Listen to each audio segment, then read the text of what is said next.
Our first guest continued growing his career as a personal and private chef after honing those skills while serving 10 years in the U.S. Navy. Jacoby Ponder became nationally known after appearances on and wins on cooking shows including Chopped and Cutthroat Kitchen. Now he's using his considerable kitchen and business skills to educate and inspire other budding professional chefs. And we welcome celebrity chef Jacoby Ponder back to Virginia this morning. Good to see you. Thank you for having me. Good to see you too. You're not in the kitchen, and we got you sitting on the couch this morning, which is highly yeah. unusual because you've got something very important to talk about. Absolutely.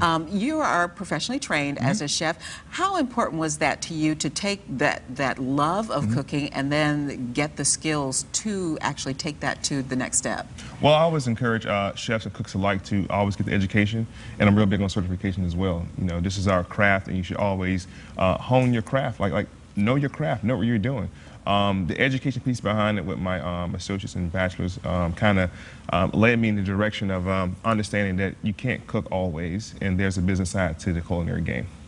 And that's an important side of it too. Absolutely. I mean, and people are learning that now because there are so many cooking shows on the air, and everybody's kind of got that interest now saying, I could do that, or I think I could do that. Right, right. But you have this new Chefpreneur Academy. Chefpreneur Academy, yep. That's my baby. I started back in February of this year, and the idea was to merge entrepreneurship and culinary together. A lot of restaurant businesses fail within the first year because of poor bookkeeping and just not understanding P&L statements, which is the profit and loss statement. So I wanted to kind of merge the two and kind of build a bridge between serving high-end food and also understanding the business side of it as well. Yeah, because a lot of people have that either one or the other skill and don't really have the two to make it work.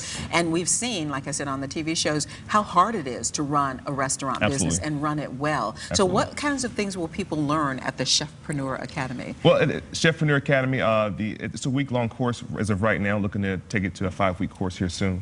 The first couple of days I teach the power of you, just teach people, you know, the internal mechanisms to get you motivated. You know, the insight, the imagination is real big in this class. We take 20 students, put them in groups of 4s, and they have about 2 days to create a restaurant from scratch and using the power of imagination. So I like to inspire them the first couple of days. In the last 2 days of the course, we build a restaurant from scratch.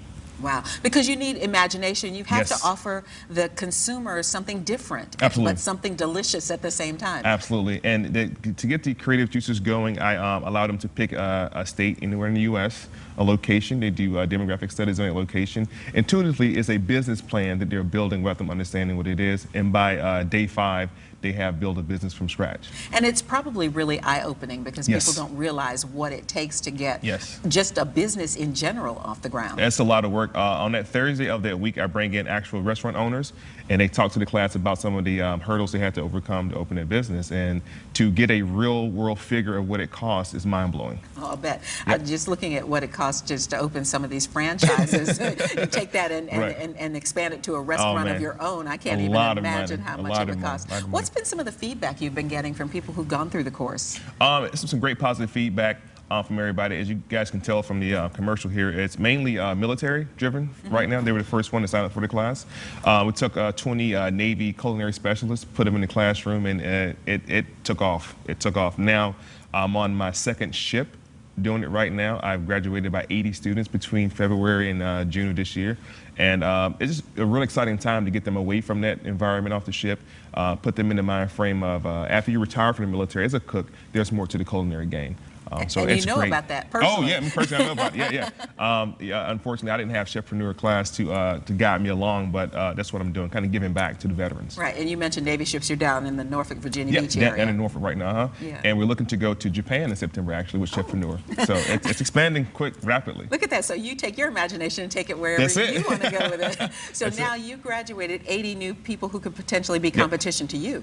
Well, business owners. I'm going to still consult. I'm the consultant now with the restaurant. So just building the entrepreneur, and restaurant happens to be the business, which is the kind of nice thing about it. What was the most important lesson you learned? You trained in the military, and then you tried to start businesses of your own and have started businesses of your own. What's the most important lesson in there for you and then to pass along? It was a lot. I tell people to learn to fail and fail forward and fail often. I look forward to the failing mechanism because this is where I learned. This is where growth happens. And coming out of the military, I didn't have that guidance necessarily coming out, and I tried to start my own business. business, which I did.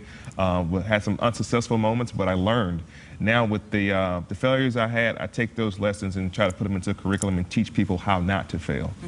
But look forward to it, though. Right, and so this is one of the new things that you're working on, but you're also, we like to tout you as the celebrity chef. Oh, yeah, I'm still traveling doing that as well. Yep. Yeah. So what kinds of projects have you been working on?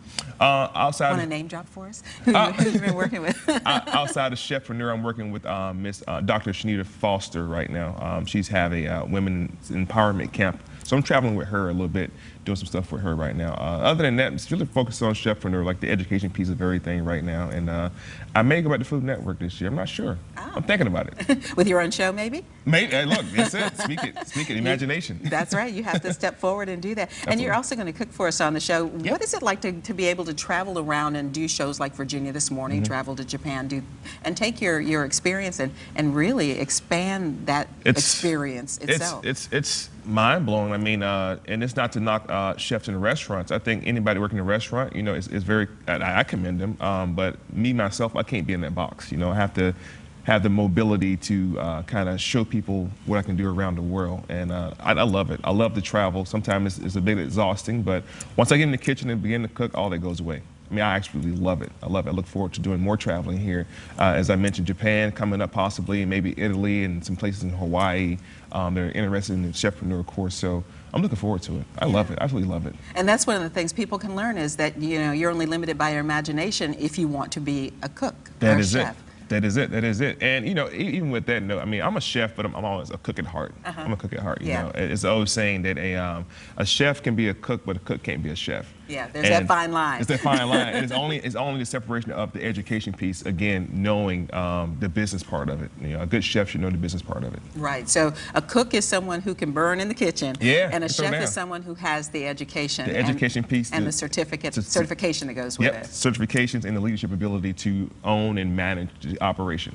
Well, Chef Jacoby Ponder, thank you so much for being here with us today. And we can let you in the kitchen, too. Well, to learn more about Chef Jacoby Ponder's Chefpreneurship Academy, we'll post a link on our show website. Just check by early this afternoon at WTVR.com/BTN.